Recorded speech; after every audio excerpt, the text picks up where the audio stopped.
What could be worse than the great white? The nightmare shark, the master monster.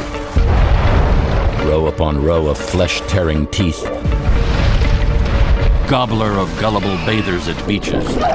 Cruelest of killers, as the movie Jaws has burned into our brains. A fearless bully, for he has none to fear, or does he?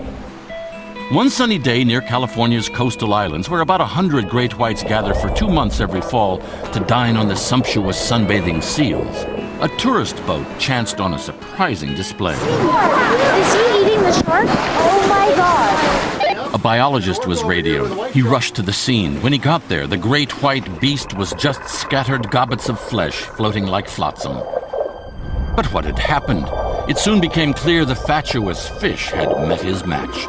A magnificent mammal, Orca the killer whale, apex predator. The wolf of the sea had dispatched the fish-brained and shameful shark who'd been loitering, lurking near the landlubber's boat.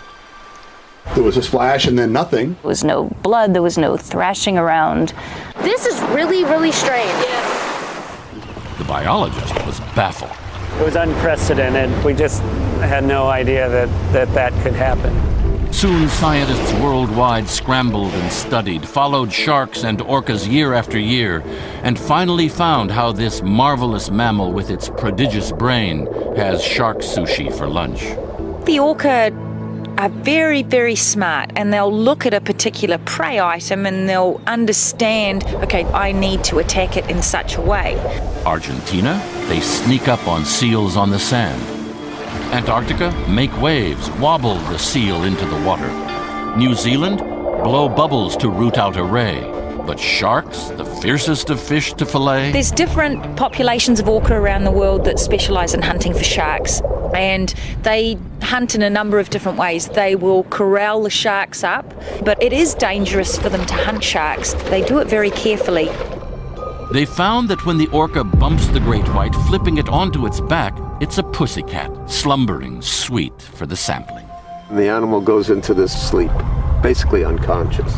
If you turn a white shark upside down, it probably can't continue to breathe like that. Their learning abilities are so great that if one of them happened to do it and see that they kind of freeze or go into this state, they could communicate it to the other ones. And they might then get a hunting technique up that does this. Oh, and one other thing happened the day of the attack. Those 100 great whites, feeding and feasting, had all fled in a flash. A great crowd of cowards, not a fin to be seen. They were more afraid of being there than they were about missing an entire season of feeding. So that's pretty remarkable. So there you have it. The great white can be frightened. It takes this exuberant, dapper wave dancer in tuxedo dress and killer of killers to outwit the great white. For Good Morning America, Bill Blakemore, New York.